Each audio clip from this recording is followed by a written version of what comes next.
Di masa lalu itu spiritnya itu spirit orang teater, sanggar. Bekerja dalam atmosfer sanggar, community. Kalau hari ini itu berbasis industri.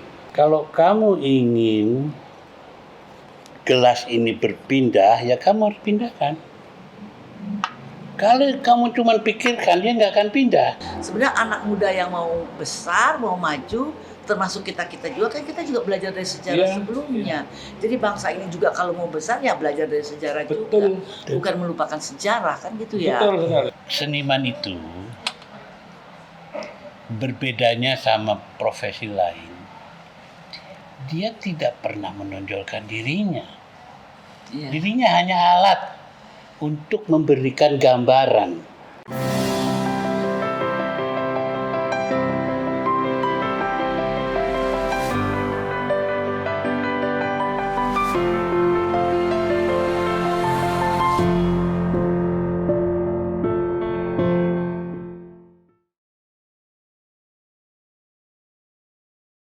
Itu yang pernah aku bilang pada Yeyen, Mas. Iya.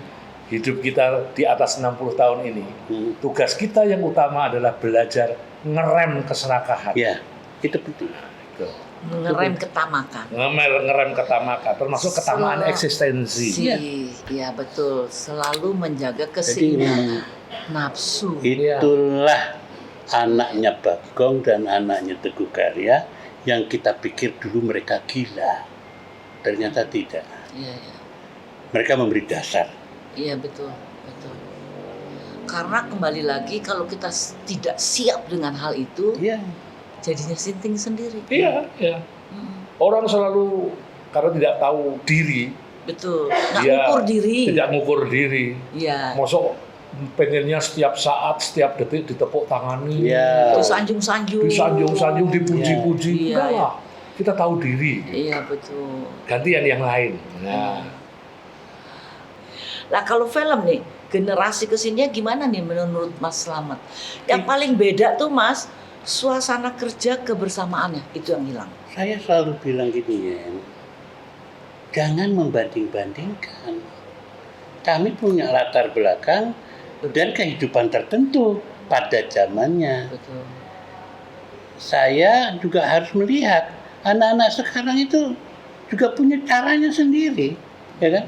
Dan saya bahagia bersama Butet, teman-teman muda itu masih buka pintu buat kita ya. Saya masih diajak main. Berarti mereka itu benar ya, sangat-sangat menghargai waktu dan sangat-sangat menghitung waktu. Kalau kita berbulan-bulan di satu lokasi, buat kita happy, bahagia, senang. Tapi kalau sekarang enggak, sehari, 2 hari selesai ya. 2 hari selesai ya. Kalau saya melihat peristiwa itu, mencoba mempersandingkan, di masa lalu itu spiritnya itu spirit orang teater, sanggar. Bekerja dalam atmosfer sanggar, community. Kalau hari ini itu berbasis industri. Kekuatan film hari ini adalah pada desain produksi. Jadi semua pertengkaran selesai di atas meja dalam desain produksi. Untuk chief lighting semua ada desain storyboardnya, jadwal pemain semua sampai konsumsi semua. Dan ini bintangnya yang mengawali gengnya Mbak Mira Lesmana menurut saya. Lalu dilanjutkan oleh generasi berikutnya dalam desain produksi yang kuat. Bagaimana memperlakukan pemain supaya safety semuanya. Soal imbalan dengan kontrak yang bagus, semuanya benar secara desain. Sehingga di lapangan relatif cepat, efisien sekali. Nah ini yang mungkin ya Mas ya, yang membedakan dengan semangat periodenya Mas Slamet dalam atmosfer sanggar, kehangatan sanggar seperti dibilang Mbak Yeni, dengan semangat hari ini. Ini sangat industrial. Dan saya kira untuk dunia perfilman masa depan ya memang kultur industrial harus ini. Harus lari ke industri. Dan kemenangan mereka, kami dulu cuman eksibisi orientik. Diputar aja film. Senang. Tapi kami tidak pernah berpikir dari hulu ke hilir. Seperti Mira aspek bisnisnya. Ya, seperti Mira tuh dia tahu dari mulai komik ini dibikin merchandise-nya, semuanya semua dipikirkan. Dan aspek promosinya tuh dulu film kita nggak diputar di 21 gebrak meja gitu. Ya kan, gebrak meja. Semangatnya bajingan. Jadi memang kita tidak terpikirkan dari hulu ke hilir itu. Anak-anak sekarang berpikir itu. Dan kadang-kadang saya pikir sama generasi saya, ini anak-anak nih udah jelas nggak ngerti gotong royong. Jangan salah. Dulu kita gotong royongnya sampai gobloknya generasi saya. Kalau mau jual mobil ditulis di belakang kaca, mobil dijual tak ada harganya, sampai 2 minggu nggak laku-laku. Tetapi begitu anak sekarang, Pak Di punya nasi buat dijualin, dapat 2 hari laku. Siapa bilang dia tidak bergotong royong? Nah itulah saya bilang, jangan diukur dengan cara kita dong. Mereka punya cara sendiri Ya. kok. Zaman sudah berganti. Iya. Zaman sudah berganti. Iya. Bukan mereka ingin cepat dan kita ingin lambat-lambat, bukan. Karena secara teknis juga, satu, kita belum punya laboratorium. Nungguin, Ngantri. bukan nungguin kopi yang kita mau lihat, ras kopi. Lama. Seminggu. Saya nggak boleh ngerubah set sebelum datang dari Terus kopi. Hong Kong. Jadi sebetulnya kita lama tuh nungguin. Nah jadi persoalan kita, Tapi ngeritik lagi. dampaknya ke kita, terjadilah hubungan persaudaraan Ya. yang lebih kental. Aku jaga Yeyen jaga aku. Tiba-tiba kita jadi family besar. Ya, mudah-mudahan ya. Karena kalau kita lihat juga di era angkatan aku, walaupun kita tidak ngumpul lagi, jarang ketemu lagi di satu film, tapi kita sering bersilaturahmi. Ingat Mas Slamet waktu di Bandung syuting sama Mbak Wit, sama ini, aku datang nengok, gitu, Ya. nengok, karena kangen sama suasananya. Terus temen juga kita tengok seneng. Aku datang ke tempat Kebayang. syuting. Nah, terus kita juga sering ngumpul makan yuk bareng-bareng gitu. Salah satu rumah ini kan tadi rumah tinggalku. Aku sulap lah, tinggal nambah-nambah gebyok gini. Nawaitunya gue pengen jadi tempat Ya. silaturahmi, Meeting point. meeting point di sini gitu loh. Seperti sekarang ini ya. Ya sekarang ini daripada kita mesti ke mall, di sini orang merasa homey, seneng gitu. Jadi nggak semata-mata dari untung komersilnya. Kalau untung komersilnya, gue kontrakin aja duduk diem manis. Oh iya dong. Tapi ini udahlah, aku memang seneng Iya. ngumpul-ngumpul sama teman-teman gitu. Nah, mudah-mudahan sih generasi kesini juga saling mencari, Ya. saling tetap bersilaturahmi.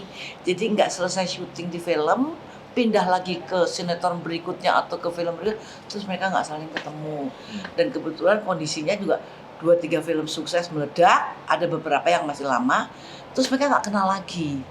Ya. Beda Mas, artis-artis yang dulu tuh, wah kita ke pasar aja mas mereka Ya. masih inget gitu loh. Dulu kalau kamu mau ke luar negeri, saya kasih daftar. Yen tolong beliin buku Buku ini, ya Mas, 2, selamat 3, 4. Terlalu nitipnya buku. Sekarang push button udah baca buku, e-book, ya kan? Ya. Jadi memang tidak ada struggling dalam pengertian menggerakkan kakinya untuk melangkah, mengambil barang dengan tangannya. Nah ini yang menurut saya terjadi perubahan. Jadi Sejauh perubahan itu positif, kita ambil positifnya. Tapi sejauh perubahan itu akan menjauhkan satu sama lain, kan kewajiban kita juga untuk mengingatkan tetap kita ini harus bersatu gitu. ya mungkin kita rukun karena kalau kamu ngomongin saya jelek gitu, ngomongin jelek, saya tahunya baru sebulan.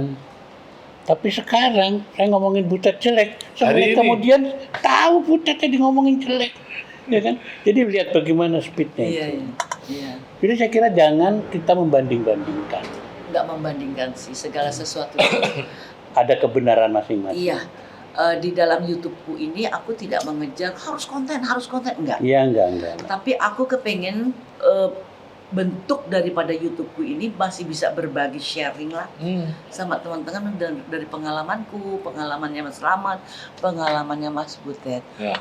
Aku selalu mengingatkan, aku masih berteman juga dengan beberapa pemain-pemain. Mereka juga ada ngeluh, nggak kayak dulu loh Mbak katanya gitu. Sekarang kita ketemu di lokasi udah, abis itu udah gitu.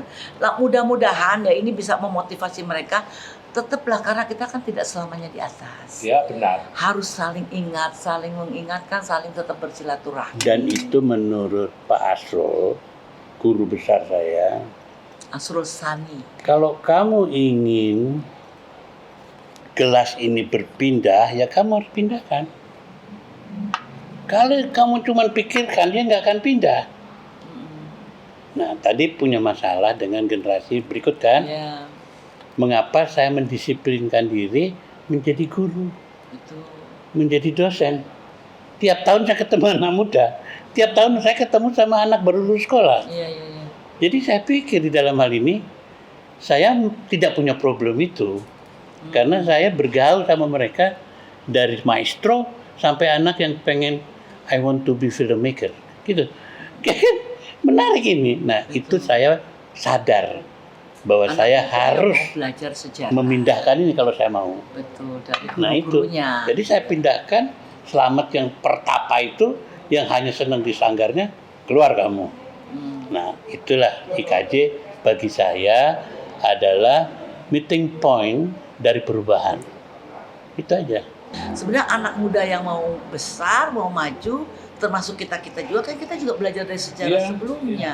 Jadi bangsa ini juga kalau mau besar ya belajar dari sejarah Betul. juga, bukan melupakan sejarah kan gitu ya. Betul sekali. Kalau itu betul, kalau itu betul. Makanya saya marah banget ketika hari ini Taman Ismail Marzuki Iya, ya, aku dengar. jejak sejarahnya dihapus. Sama aja kayak dihilangkan. Itu revitalisasi yang Tidak. tuna budaya.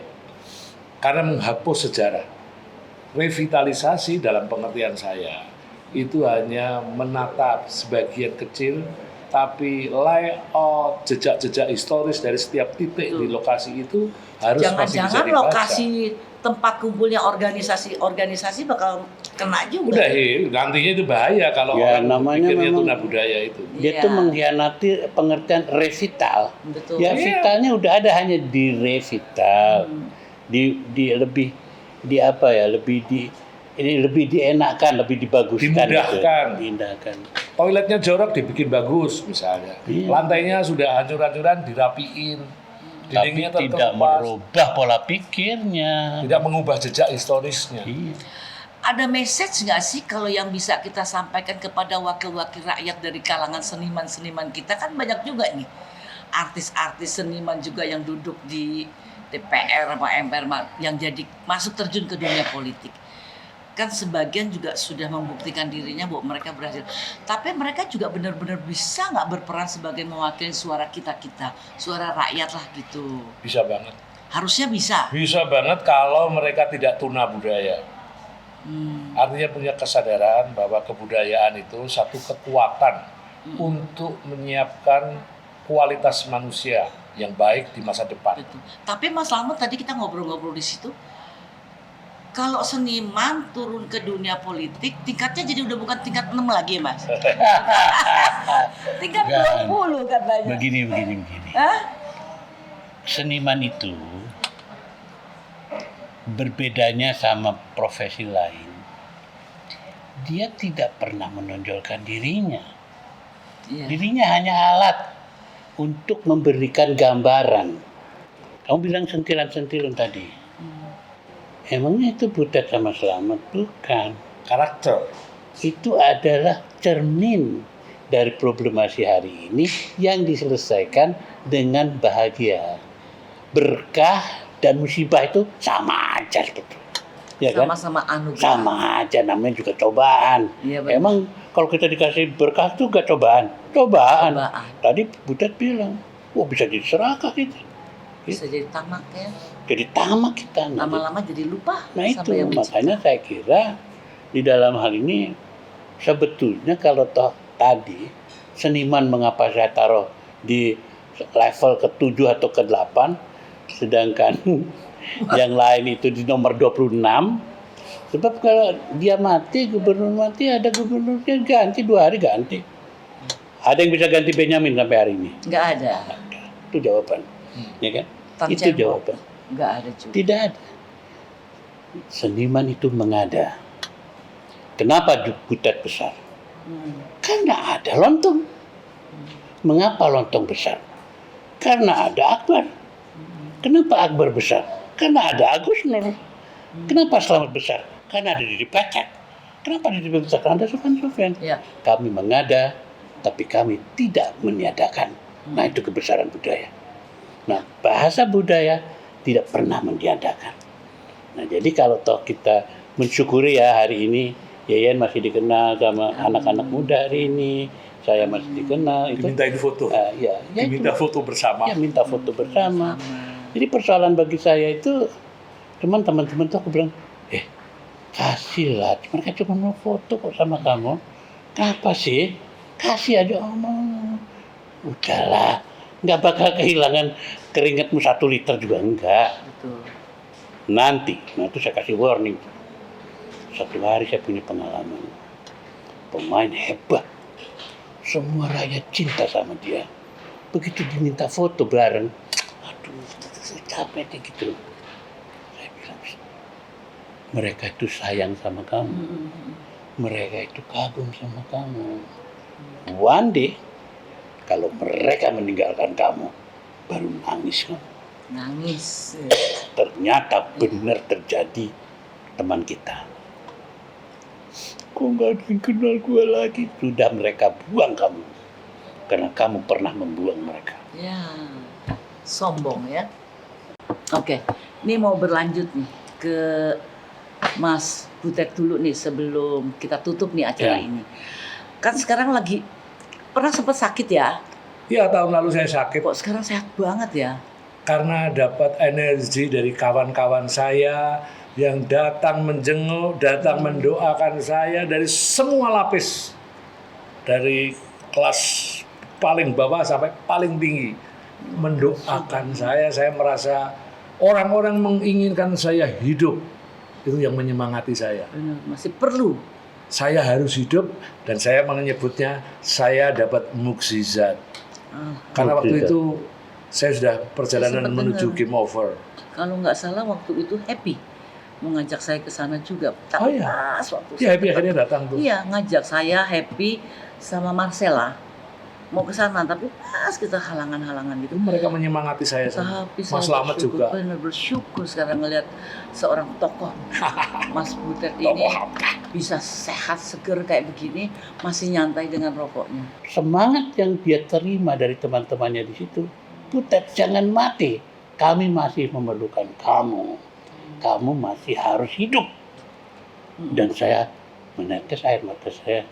Ini anak bandel banget. Aku kasih salam. Merry Christmas, Butet. Aku udah ngomong tuh. Bandel banget. Nyebelin banget kalimatnya. Kalimatnya nyebelin banget. Tetapi hari itu, Butet berlutut di tumit Tuhan. Dan saya melihat, tapi santai aja dia ngerokok. Nggak mau berhenti ya? Nggak niat? Jangan lihat hari itu. Dituntun kemana-mana dituntun. Waduh, kamu nggak akan tega melihat Butet. Nah, jadi saya menangis itu bukan karena apa. Kuncinya adalah why we still hope. Kenapa kita masih punya harapan? Ya, harapan itu yang mendorong saya. Energi itu. Karena kita masih punya Tuhan. Karena dia masih bisa bilang bahwa akhirnya aku bisa merasakan kehadiranmu, kata dia. Mendadak beragama ya, asu. Bukan. Beragama ya, bertuhan ya kan? Buat saya tuh luar biasa. Nah, jadi buat saya dalam hal ini, kenapa itu begitu menyentuh? Karena saya melihat dengan telinga. Luas-luasnya Butet saya jaring anak bandel ini. Ya kan? Akhirnya saya dijawab dengan mendengar apa yang dia bilang. Aku bersujud kepada. Selama sakit itu aku berhasil mencipta puisi. Aku tuh nggak pernah nulis puisi. Selama 5 bulan itu aku menulis puisi. Tuhan ku simpan. Dan puisi itu di aransemen, diciptakan lagu oleh orkes teman-temannya Jaduk, kawan-kawan. Iya, saya dengar. Lagunya bagus sekali. Bagus. Lagu itu puisinya menurut saya menyentuh ya Mas ya. Iya. Nah, jadi persoalannya bagi saya, kunci dari kehadiran Butet adalah Butet pandai memberi. Dari sisi? Jadi jangan heran kalau dia menerima. Aku ini seniornya, tapi saya banyak belajar dari dia. Belajarnya itu apa? Satu, 1 tambah 1 kata Slamet 5.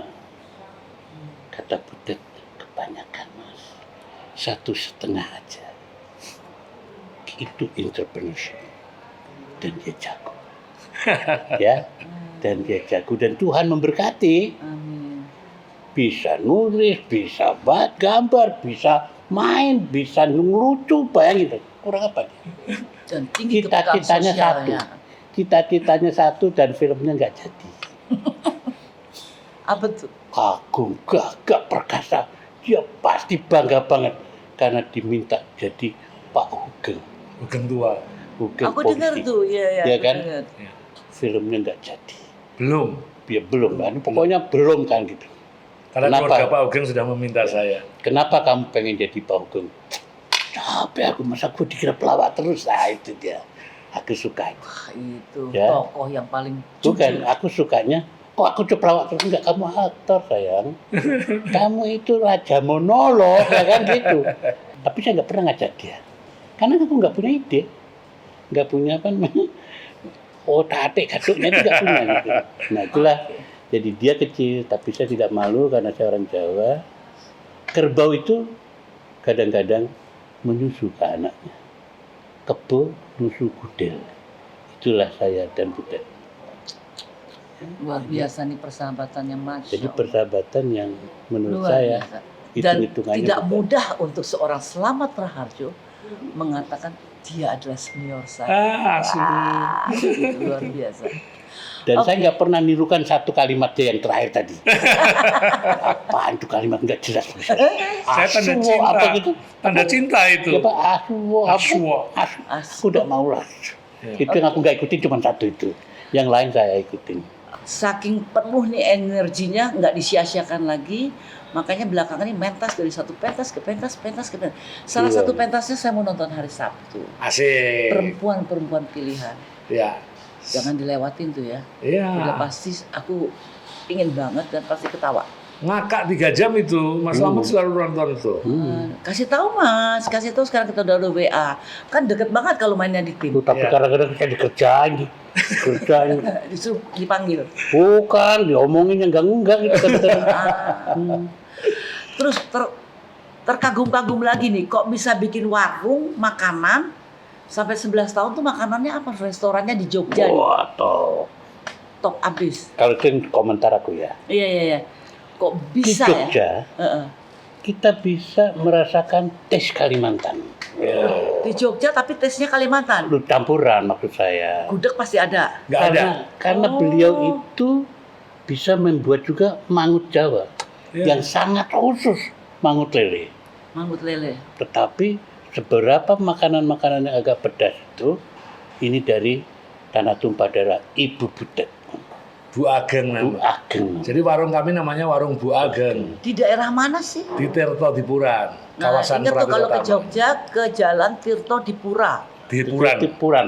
Dipuran. Itu nama restorannya apa? Mas? Warung Bu Warung Ageng. Bu Ageng. Warung Bu Ageng. Iya. Sebelahnya boleh nggak aku bikin rumah kita? Boleh banget. Sate tapi. Boleh. Di tempat saya nggak jual sate soalnya. Oh gitu. Iya, Oke. itu kesukaan saya tapi saya sengaja nggak jual. Oh, oke, nanti kita bisa atur, Mas. Jadi saya bikin warung itu konsepnya pertama waktu itu saya umur 50 tahun, sumber ekonomi kehidupan keluarga kami bergantung pada saya saja. Mm-mm.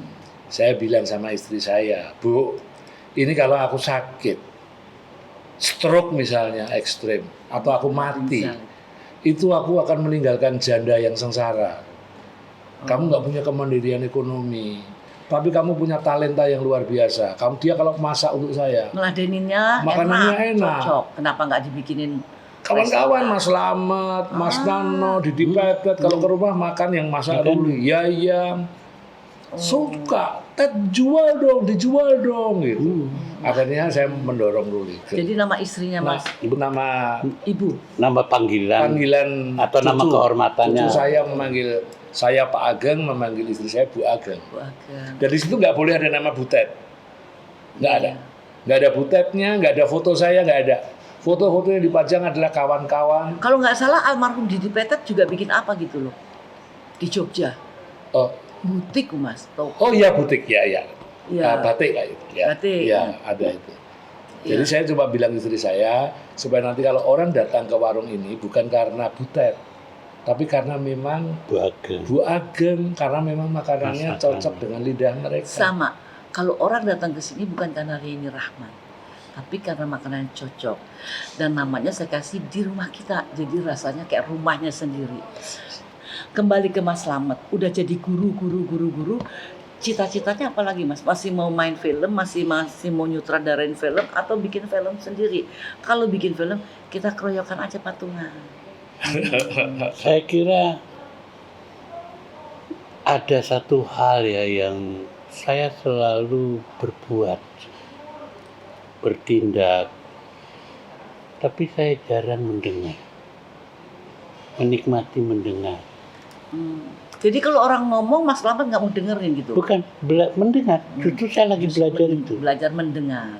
Karena ternyata ya, setelah dimensi kehidupan yang saya buat melalui film, melalui ketua organisasi, melalui dosen, ya kan, ada satu hal yang membuat saya itu sadar. Satu hari saya yang selalu masuk nominasi di festival manapun, Udah langganan tuh pokoknya. tiba-tiba nggak ada nama saya, nama S dan R aja nggak ada. Sampai saya nggak bisa makan, nggak bisa tidur, nggak bisa minum. Tapi akhirnya ketika diumumkan dan Grand Prix ini jatuh kepada anak muda yang selalu menemani saya, anak Korea yang selalu bawain. Ini saya tahu kalimatnya pertama kali dia bawa Grand Prix. Where is Jarod? Karena saya kan di luar negeri Jarod. Where is Jarod? Dikasih spotlight ke saya, dia bilang, I kick you from the line, gua tendang lo dari barisan. Waduh, gue rela deh kalau lo yang nendang gue rela. Ya, lihat bagaimana Menghargai ya. saya lupa, kita terlalu belajar untuk menang, tapi kita lupa belajar untuk kalah. Nah, kalah itu hanya melalui pendengaran yang paling jitu. Karena mendengar itu kita membunuh beberapa ambisi-ambisi pribadi. Kayak film saya di Gadis Maraton, Ya. termotivasi almarhum Shumanjaya pesan. Ya. Menang itu bukan menang, tapi menang mengalahkan diri kita sendiri. Nah, jadi Luar biasa. sekarang tim lagi dibicarakan orang, ada seorang pejabat yang mengubah pusat kesenian menjadi pusat komersil. Sangat mendasar. Semua bilang, selamat keluar dong, selamat bicara. Saya bilang, saya ingin menyatakan pada Anda, saya berani ngomong sekarang, saya melihat dengan telinga, saya mendengar dengan mata, saya berpikir dengan rasa. Wah, teman saya, oh Jawa tuh kalau mengada-ngada, pinter, apa itu maksudnya? Maksudnya apa itu? Maksudnya gini loh, mata punya kecenderungan melihat wide, luas. Dia ingin luas. Telinga itu punya kecenderungan memfokus. Aku balik. Kalau aku melihat, aku ingin fokus seperti telinga. Iya. Tapi kalau aku mendengar, aku ingin seperti mata. Terbuka Punya luas. lanskap yang luas. Tapi ketika aku harus berpikir, dulukan rasamu. Baru ucapkan. Bukan maksud saya. Anies salah, tidak. Anies itu politisi. Gitu. Politisi itu menghalalkan memanfaatkan momen. Iya. Besok juga dia lupa. Lalu saya harus capek-capek menghadapi orang yang bisa jadi A dan B dalam waktu yang sangat singkat, kan gitu. Nah, untuk itu saya percaya pada diri saya sendiri. As long as you are still creative, kamu selamat dan dunia ini akan bahagia. Oke, sahabat ini Rahman, akhirnya waktu juga yang harus terbatas. Kita dibatasi oleh waktu karena durasinya nggak bisa panjang-panjang. Setiap di konten gitu ya ada batasan-batasannya. Tapi saya bahagia sekali malam ini bisa ketemu dengan Mas Butet, Mas Slamet. Jadi ternyata pengalaman hidup itu adalah ilmu yang paling berharga. Yes. Sangat-sangat berharga. Dia menjadi kekayaan batin kita yang luar biasa. Sehingga bisa diimplementasikan dalam pikiran, rasa, pikirannya Mas Butet dan rasa.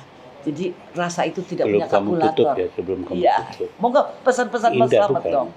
Ini aku mentuakan diriku boleh. Ya iya dong. Pacaran tua. Rambutnya udah putih. Ingatlah adik-adikku dan kamu dan Butet anakku. Kita lahir original. Keep in your mind. Jangan Original. jadi orang lain. Jadilah dirimu sendiri. Karena pada dasarnya kita sudah punya rezeki masing-masing. Betul. Jangan Iya, jadi KW. Be yourself karena pada dasarnya kamu lahir original. Karena kita, apalagi kita seniman. Betul. Oke. Segala sesuatu tuh pikiran-pikiran dan gagasan-gagasan kita tuh harus original. Ya. Tidak menjiplak, tidak copy paste. Makanya aku suka banget ngikutin terus sentilan luar biasa.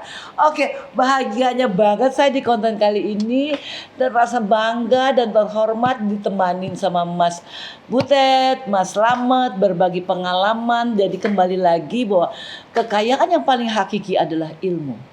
Ilmu yang kita peroleh adalah dari pengalaman batin kita sendiri, pengalaman Dan hidup. makanan yang paling enak adalah sate di rumah kita. Mas Butet ada yang mau disampaikan lagi nggak? Udah cukup. Cukup, Ya. oke. Kalau gitu sampai ketemu lagi, tapi jangan lupa, udah basi sih kali ya, mesti ngomong subscribe, like, and share gitu. Ya. Mudah-mudahan. Ting. Terima kasih.